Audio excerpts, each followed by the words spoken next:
Hello, my name is Jeremy, and I'd like to walk you through my research process for determining how much government involvement is necessary in software development. To start off, let me guide you through a few opinions on the topic. On February 23rd, 2024, the White House released research documents and made a public announcement regarding safe memory programming. In summary, the Office of the National Cyber Director has expressed concerns about the use of memory allocating programming languages such as C++. They recommend migrating modern and future code bases to memory-safe programming languages like Rust, promoting safe coding practices and accelerating research programs for the advancement of cyber-safe hardware. In the White House video address, National Cyber Director and Assistant Director, published by the White House on February 23, 2024, National Cyber Director Harry Coker informs the technical community directly about the joint research findings from multiple government agencies.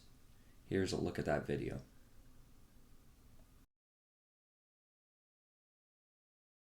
Today, I'm proud to announce the launch of a new technical report from the Office of the National Cyber Director that lays out two critical efforts to get ahead of unknown vulnerabilities called Back to the Building Blocks, a path towards secure and measurable software.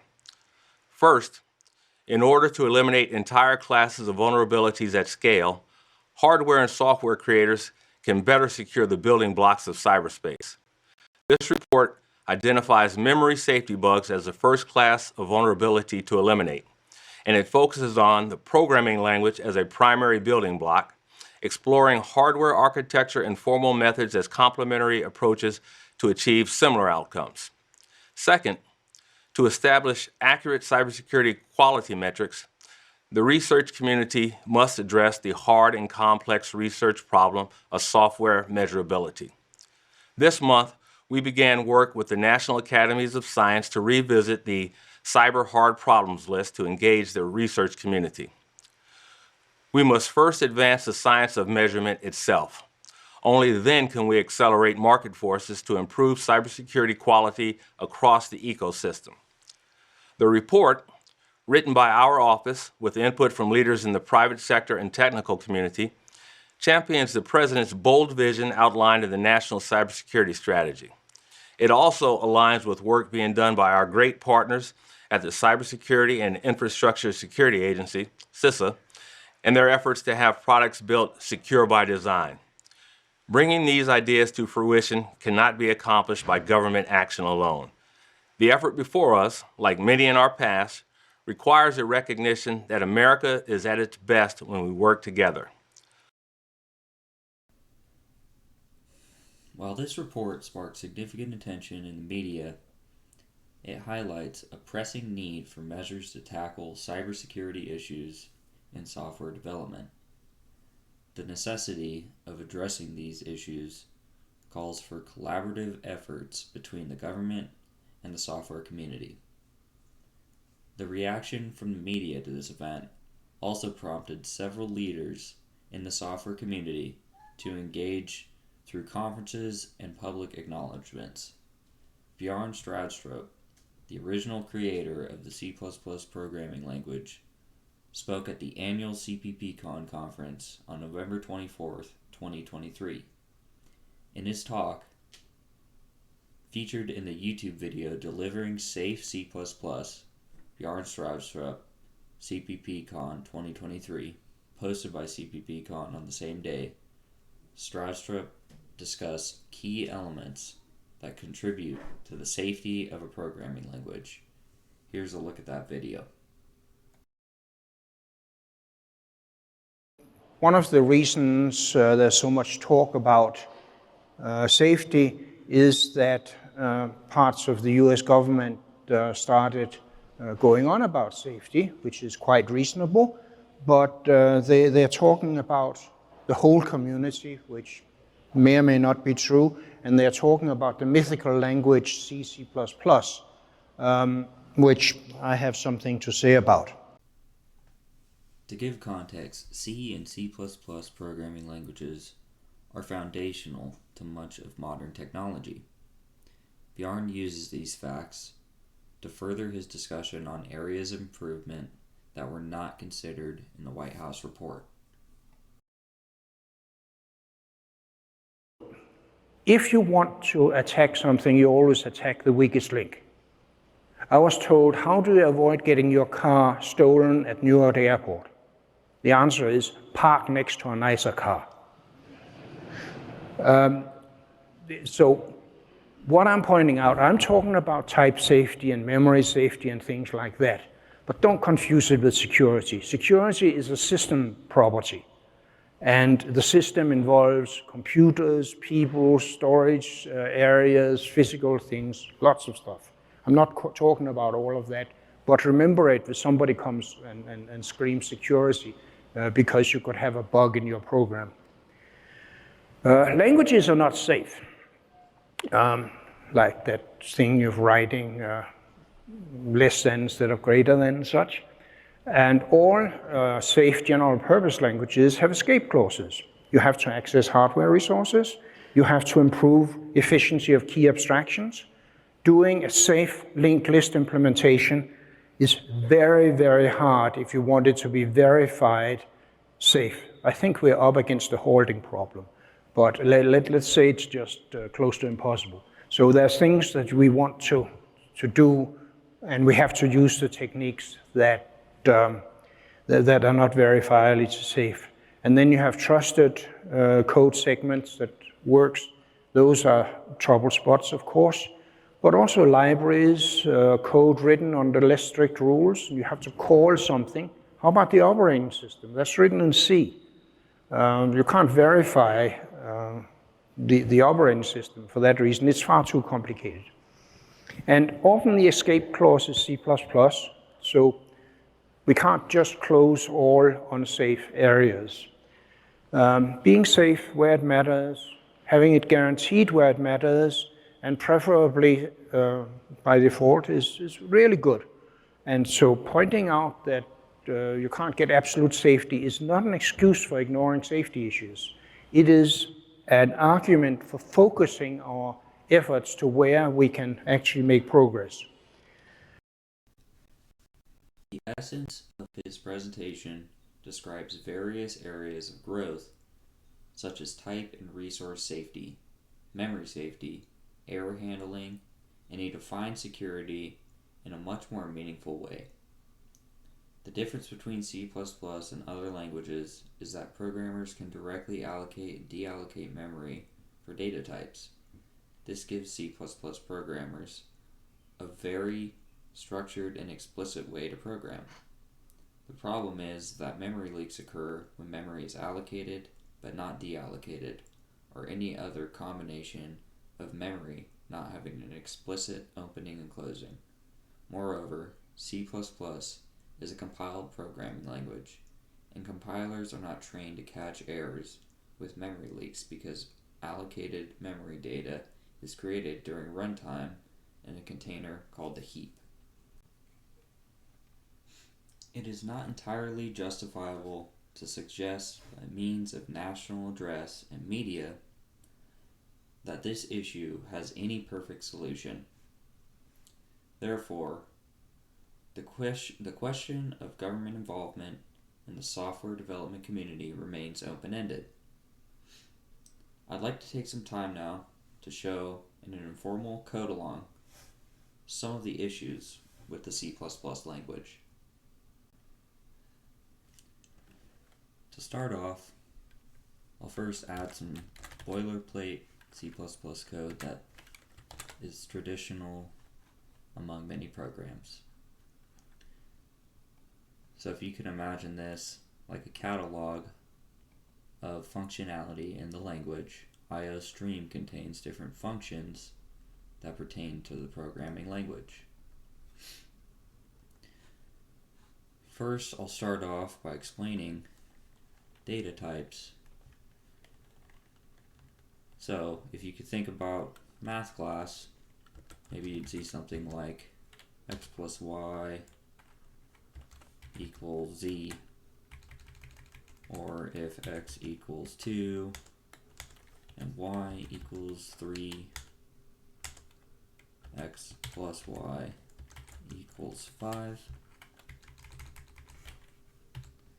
This concept is pretty much how a lot of programming works, where data types are allocated with certain data, and then calculations take place on those data types.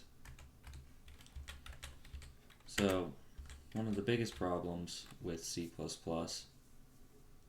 that can be seen as a problem but can also be seen as a strength and an asset are these notorious things called pointers.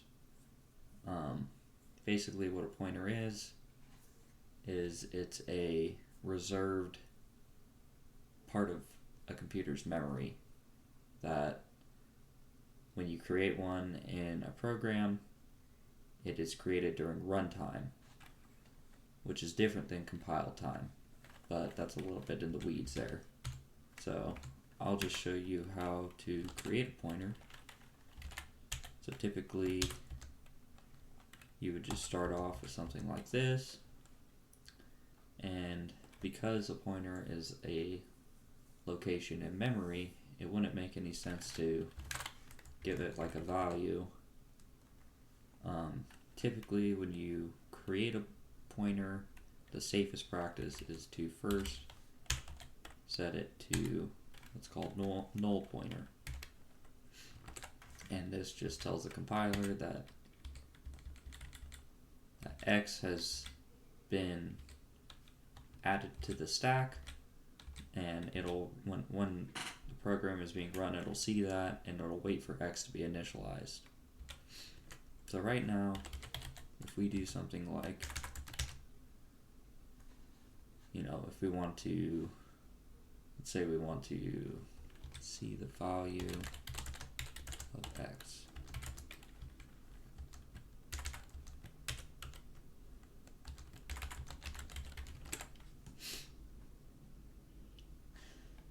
So if we compile and run this program,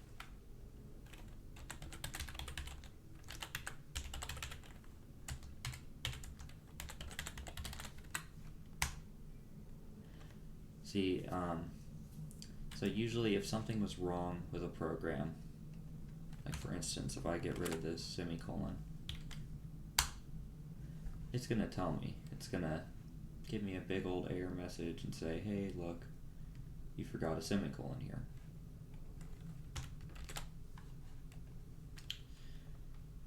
But in the case of this program, there's no error message, so it compiled correctly, right? Well, when we go and run this program, segmentation fault core dumped. Now, if just looking at this like, if we gave x a value here and we wanted to see that value, we'd expect it to say something like null pointer or something along those lines. 0, something that makes sense to us. But what we just did was we caused undefined behavior within the program by trying to access a value at a memory allocated part of our computer's memory that hasn't even been initialized yet. So let's go ahead and initialize this pointer by, we'll start off with just creating a raw pointer.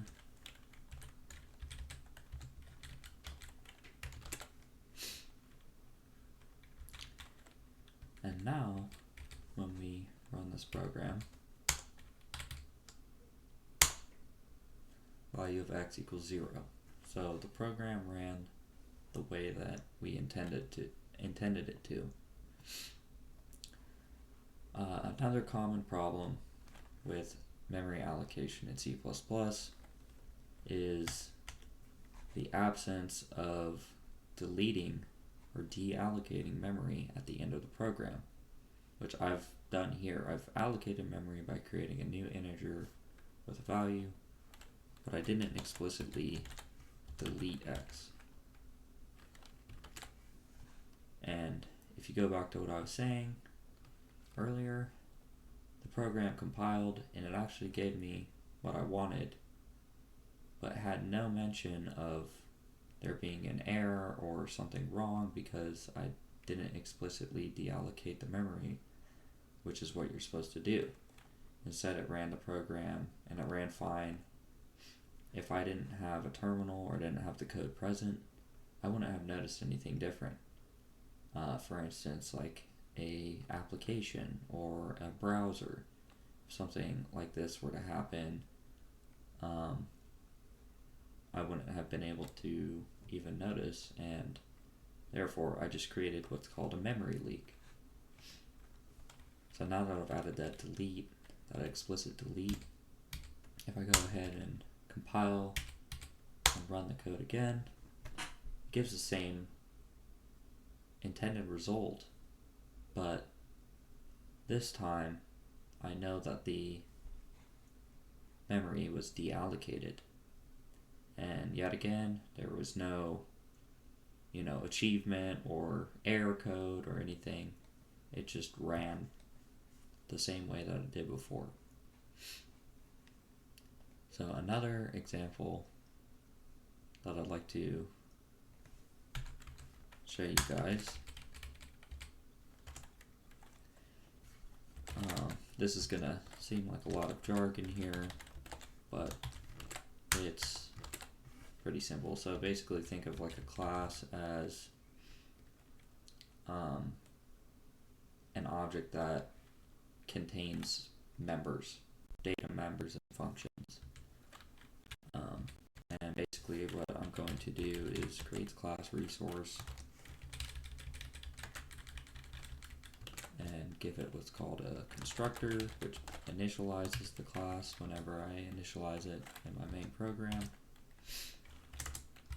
And we'll give it a message like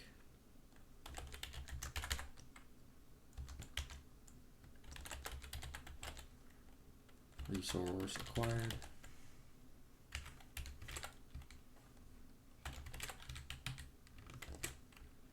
And then we'll use a destructor here.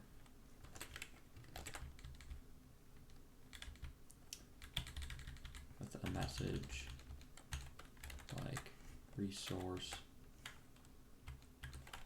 released, like so.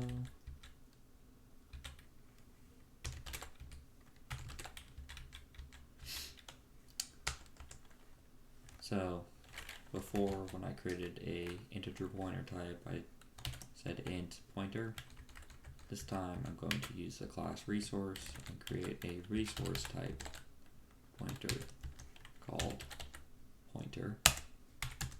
And same thing, we will set it to null pointer at first before we initialize.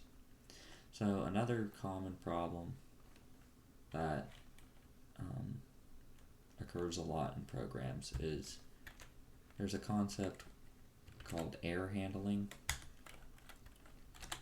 which basically allows you to catch errors or create functionality for catching errors in a program.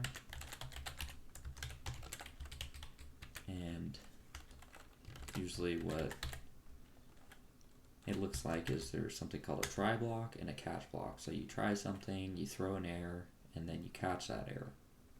So that's kind of the concept that I'm going with here. So we're going to do the same thing that we did before. So instead of a new integer, right now we're going to create a new resource. Oh, I messed up some spelling here.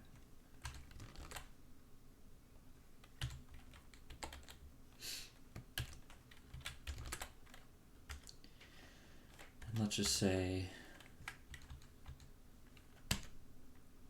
we want to throw an error, runtime error, because this is going to occur during runtime.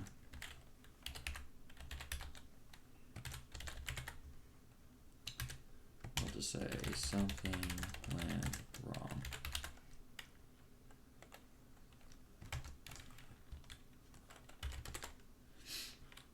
So a common problem that occurs in programming is we just created this try block, we created a resource, and then at the end of this block we want to deallocate pointer. And I'll just finish out the rest of this exception to further explain what exactly is wrong about this. So we're going to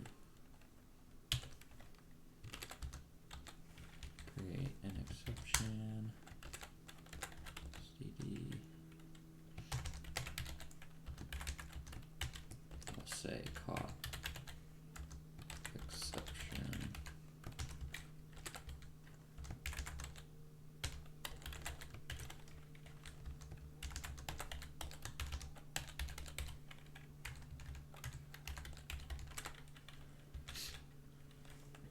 So right now we have our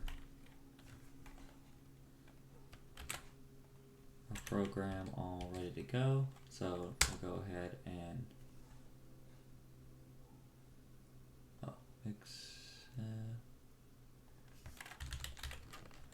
exception, there we go. Go ahead and run our program. So program compiled, there were no error messages like this.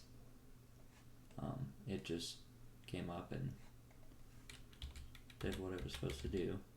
So when we run this program, what we're supposed to see is resource acquired and then resource released, because this destructor is called when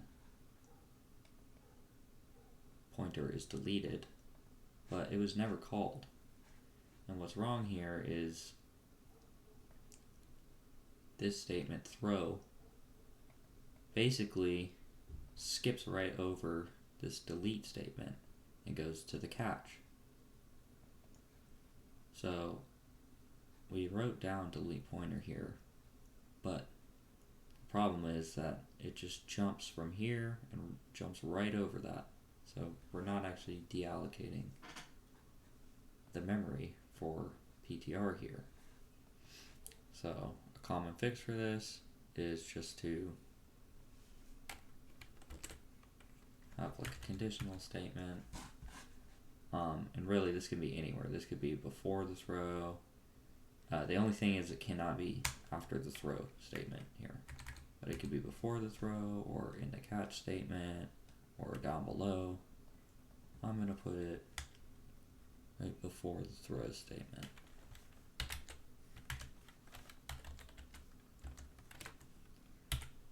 So we're just saying if PTR is not of null pointer, we're going to delete PTR. And so now when we run the program, before we even get our error message, we've created the resource and we've destroyed the resource, which is, those are two important things when you're dealing with any data type.